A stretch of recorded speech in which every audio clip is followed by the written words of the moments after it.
We're going? We're going. I'm glad I put a grape in my mouth. Right? Sorry. Okay. So today we're talking about teacher burnout and demoralization and what the difference is and why it matters and Have you heard of teacher demoralization before? no. I haven't either. I was just asking because when I read this, I think that was the big surprise is that we hear teacher burnout, or at least I have in the school so much. All the time. Yeah, but then after I read this article and went through the module 1, I think I recognized that I'm way more hearing teacher demoralization than teacher burnout. I think so too. Yeah. And I think a lot of it comes from us constantly being told what to do, how to do it, when to do it, et cetera, because that's usually complaints. And we're being told by people who are not in contact with our students like we are every day. Yeah. And we see them and we know what they need.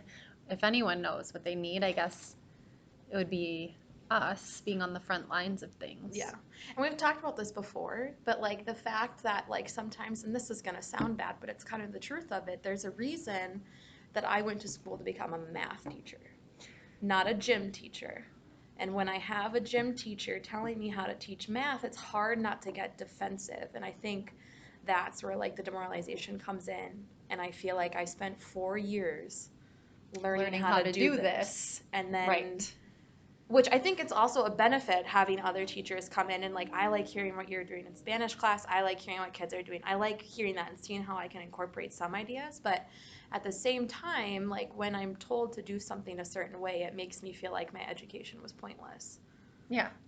Or it makes you feel like what you're doing is all wrong when it's not, or like Yeah. you start to question what you're doing. Oh, question everything. Yeah. Um, That's easily a constant feeling of questioning everything you're doing as a teacher. Not only you're worried about kids judging you, but then you have the constant fear of what are my coworkers, what are my admin thinking, like Parents. oh yeah, how could I forget about parents? I try to block them out. I get that. Yeah. Well, I told you about that one email I had from a student's parents. I don't know if I said that right. Parents of students. Yeah. I don't know. Who in an email had the audacity to tell me that because the student was having issues in class, and I realized that I felt a parent meeting needed to happen. Okay, like behavioral issues or not understanding the material? Yes, both. Both. Okay. And in the email, the parent said, I have it saved in my computer somewhere, said something about, well, I know you being a young teacher, you probably want more people than just you in this meeting. And I was, oh Oh my my God. gosh. I was Just like, like, no, like come when you're on. having a meeting about a student struggling behaviorally and in class, you want your dean of students there. You want your principal there. You may even want a Yes. counselor there if it's something. Absolutely. And so, even not only are we getting this from admin, which I think is when I read these articles, that's what you hear teachers a lot talking about, but it comes from all over, from parents too. I mean, those little comments can really make you like feel completely useless as a teacher. Completely Yeah. demoralized. Yeah. Yeah. It's pretty awful. But Yeah. other than that, I don't. Yeah, that's the one parent interaction I can think that really, that one that always comes up in my head whenever I'm talking to parents and thinking about scheduling a meeting. That's the one email that I can't, now it's like burned in my brain. That was a year ago. And then after That that will meeting, affect you forever. yeah. And then after that meeting, things were great. Like we had those parents were like so impressed, and even in the email wrote about how great they thought I was and the ideas I brought to the table. And I'm like, all right, So why were whatever. they throwing out those comments before ever even meeting you or Right. ever even? Yeah, I don't know. Because people think they can. That's, yeah. People think they know how to do our jobs. I guess. I Yeah. mean, they think that it's easy. I mean, all we're doing is just Mm-hmm. Oh, absolutely. teaching kids things. And why isn't my kid fluent in Spanish after having you for 24 weeks for 55 minutes a day, Yeah. 5 days a week? Yeah, I think that's always a fun conversation. Because, like, when a student is doing poorly, as teachers, I think we immediately look to us, like, what are we doing wrong? And that's kind of what you get from admin and parents. What are you doing wrong? Right. My kid isn't doing any Yeah, wrong. what are you doing? And it's Can't be my kid. yeah, and it's hard to constantly be getting that from Mhm. every shape or form. Well, I think this conversation comes at a perfect time with what we're going through now. Yeah. With COVID-19. Woo! Yeah, let's just completely revamp our entire curriculum and put it online in a matter of 8 days. And not only And that, but be very clearly told about what we should use and how we should use it, and when we should live stream and when we shouldn't. And I think that's what's getting to me the most. Like, if I look at our emails, the consistent, and it's never, it's not consistent. no, We have a oh my gosh. consistent amount of emails, but Yeah. what they say in them constantly is contradicting each other. Oh yeah, one message says one thing, the next email says a completely different thing. Yeah. And And again, it's coming from, like you said, people, like when I hear, and maybe I'm misinterpreting things, but when I hear the board getting frustrated, I want to know, were any of you teachers? right. Like, do any of you know what this is like? Do you know what it's like to be in a teacher's shoes? Yeah. And if you don't, then like, It's not that I don't want to hear what you have to say, it's just you need to be more respectful about it, I guess, is always and my. realize that we do in fact know what we're doing when it Yeah. comes to teaching these kids, and we know the kids best, I feel like. Yeah, And exactly. I know every single teacher in this building has the kids' best interests at heart. Oh, absolutely. And I think that, oh, I was going to say something and now it totally like skipped my mind. Well, that gets overlooked a lot, right? I think people assume that's not what we're thinking about.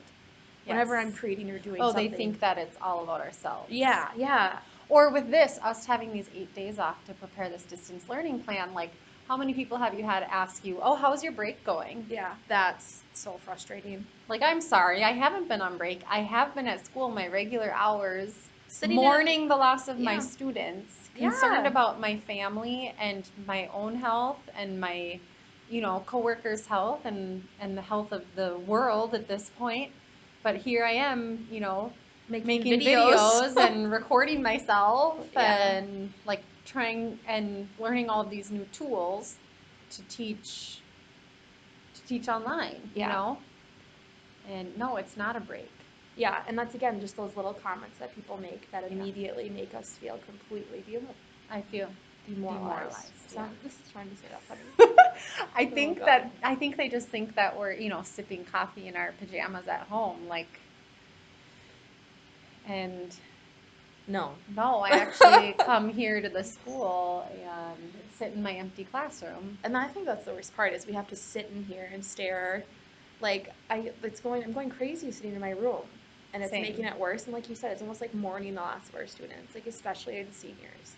I know, I miss them. Yeah, I think about what are they doing and Yeah. how are they handling this whole situation. And our kids that have not good home lives, it's like they're good days for being here and being with us, and yeah, and they look forward to that stability and those meals and caring teachers that maybe they don't get some of those things at home. Yeah, no, I think that's what's going to be really hard about these next 8 days. And I get that they're trying to, it's hard because I understand the emails. I understand that they're trying to give us direction and they're trying to keep us informed and organized. I do. But it's those emails where it's like, okay, everyone needs to switch over to Google Classroom, which originally is what I thought. And now that I've been back at school, it sounds like maybe that wasn't what they meant. I think it maybe was miscommunicated. Yeah. Or it wasn't really super clear. Because at first, didn't you think that's what he wanted? That everyone switched to Google Classroom. Yes. Which I know that's been talked about, but at the beginning of this year, we talked about if you're still not comfortable, you can stay on Google. But now after that email, I was like, oh my gosh, like not only are the kids going to be at home and we're totally switching their whole world on them, but now I'm switching how I do everything about my classroom. Like, I just feel like that's too much inconsistency for them. Like, that is going to make it worse, not better. But again, that's what I'm being told to do, so I have to do it. And that's, I think, a huge part of what teachers face every day that's so hard. And I think that comes from a lot, too, the pressures of with a certain individual emailing us about the standardized tests and all that stuff. That's a whole different ball game of dealing with feeling demoralized. Like I had that one meeting last year with our principal and the other math teachers about how poor our MCA math scores were. And it's like that's to the state and to a lot of the population, that's the only thing we are judged on. Oh yeah, that's the only thing they look at. And Yeah. they look at that and they say there's an issue or there's a problem or something's not From right. one test, one multiple choice test, which I That don't the even students have no stake in. No. So they could just go in and put like, I don't know, and I never pieced A, that B, C, D, together. A, B, C, D, A, B, C, D, and like, oh, I'm done. Woohoo! I'm gonna go home now. I or never whatever. pieced that together because, of course, me being the student I like freaked out, was nervous, and all that stuff. Oh yeah, which is same. 20% of our students. Yeah. But then when I had that meeting, I was like, oh, like why Mhm. why would they put any effort in? Yep. I Yep. don't, now that I'm like an adult, if I had to take Mhm. that test, I would do the same thing. A B C Absolutely. D A B, like I don't understand. Fortunately, I don't have to worry about that in the world language, No. in the Spanish realm, but That's I true. work closely with ESL. Yeah, that's And true. their goal is to obviously like get students out of ESL Yeah. and into Mhm. the regular classroom, as quickly as they can. But those kids, after being in the ESL room for so long and being there with all their friends, It's a comfort. it's a comfort. And why, they take their tests, and why would they try? Yeah. Because then that means no more ESL. I don't get to spend all day with my friends.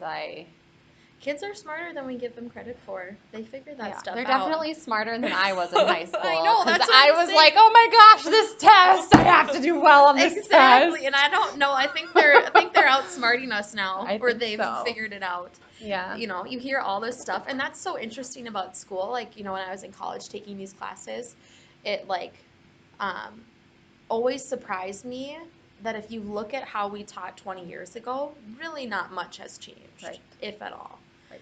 Even though we know a lot of how our school system is set up is not successful. Mm-hmm. We know that information, but I can never decide if it's like we're too lazy, we're too set in our ways of willing to change, or how we would change, how we even go Mhm. about that. It's interesting. It's such a big, there's pros and cons to all different jobs. And I've worked in the private sector for small companies, and now here I'm a teacher working Yeah. for the state essentially, and this big conglomerate of Department of Ed and all word. these things. Conglomerate, yeah. But I think, one of the pros of working in private sector and working for like a small family-owned company is that you can make changes and you Yeah. can make them rather quickly, and you have that power, Yeah. And I think with education, it's just a bigger animal Yeah. to tackle. I always And forget so- that you're such a wonderful. I always forgot that you didn't go to college for education specifically. Right. I never remember that. Yeah. So, I mean, I feel like I also have the hindsight of like having been in Yeah. a different work environment, I guess. But again, the leaps and bounds that you're having to go through in order to like stay a teacher, be a teacher, and the worry of like, Oh my gosh. it's like you're a fantastic teacher, and that should be the end of it. It shouldn't be. Well, and that's one of the hardest things about teaching too, that I've had to, I don't know that we're getting off topic. I mean, I hope we're not getting too far off topic. I don't think so. But that can be demoralizing too, like, um, you know, teachers don't necessarily get rewarded for being great teachers. They Yes. get rewarded, they get more compensation, etc., Yes. for the longer they've done it. That's it. That's it. That's it. That literally is it. And taking classes, but Which like, we can't afford. which but so what does that say about things? Oh, I didn't think of that. Yeah. Like that in itself is demoralizing because, teacher A might just be killing it over here in their second year of teaching, and like might, this was something they're meant to be, and Yeah. clearly like they're doing a fantastic job. And then there's teacher B on the other hand, who's been doing it for 30 years and like kind of on cruise control. kind of on cruise control, And they like, get paid double. they get paid double. And they probably are a fantastic teacher as Yeah. well. I Oh, mean, absolutely. but maybe they're not, but yet I don't know. So, like, I guess also coming from the private sector too, like, that's a bit demoralizing because I was used to, Did you get more recognition, like positive, like, oh, yeah, I feel like all the time, yeah. it was, you get your annual review and your semi-annual review, and you sit down with your boss and they tell you, like, you're doing all these things well, Mm-hmm.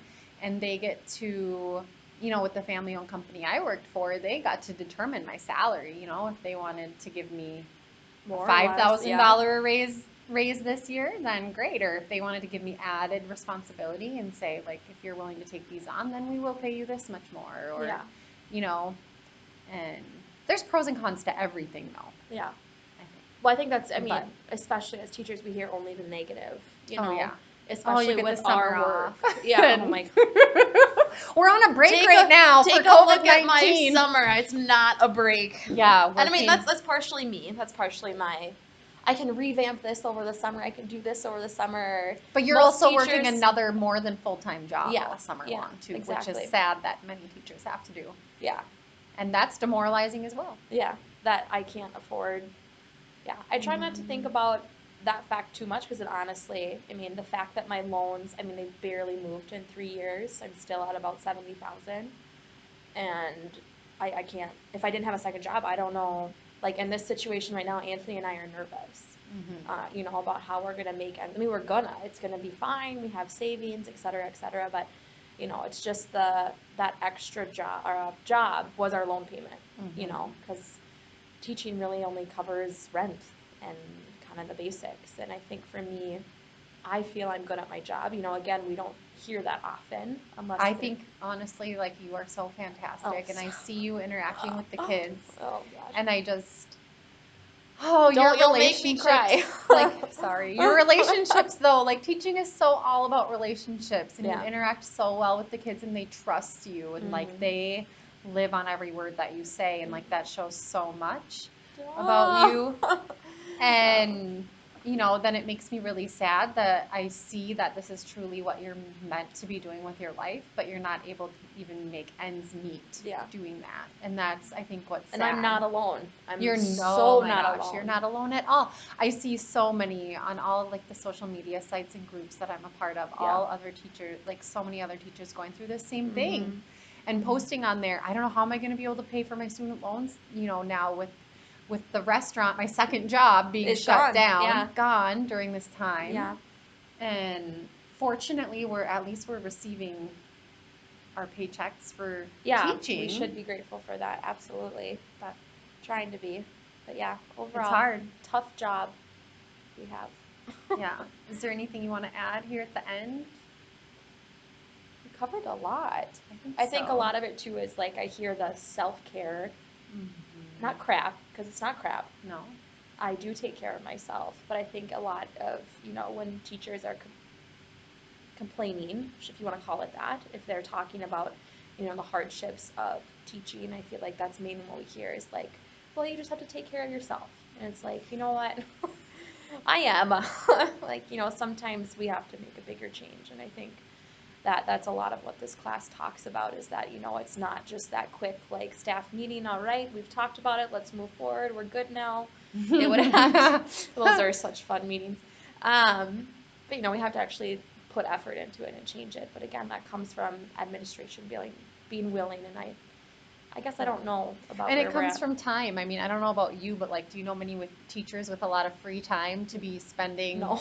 like No. lobbying for change No, not at or all. Exactly, not at all. and yeah, I But think to end on a positive note, I think the article that we read talked about kind of changing your mindset yes. and realizing like maybe it's not burnout, it's not all on me, it's Yeah. not something I'm doing wrong, it's It felt kind of good to read the article and know, Mhm. like, yeah, like that does happen to me. Like, it's not like I liked how they talked about that. Like, so many of these teachers that are quitting have so much left to give, and like I feel like that's both of us. Like, we both like, especially you making a career change. Like, you found something you're fantastic at, and the kids love you, and now you can be passionate about it and you have so much more to teach and give that you want to do. And it's the same for me. And I think that is what's so sad about, feeling that being demoralized, because then you're losing such fantastic teachers. And I just hope that now that I'm taking a class like this and recognizing kind of some of the key, like, that's out of my control, like I can only control what's in front of me, which is the kids and the relationship I have with them, that hopefully then I can avoid all of this, is my hope. But only time will tell. Time will tell. Surround yourself with positive people. AKA you. AKA you, girl. Woo! Woo! Okay. Adios, amigos. Ciao.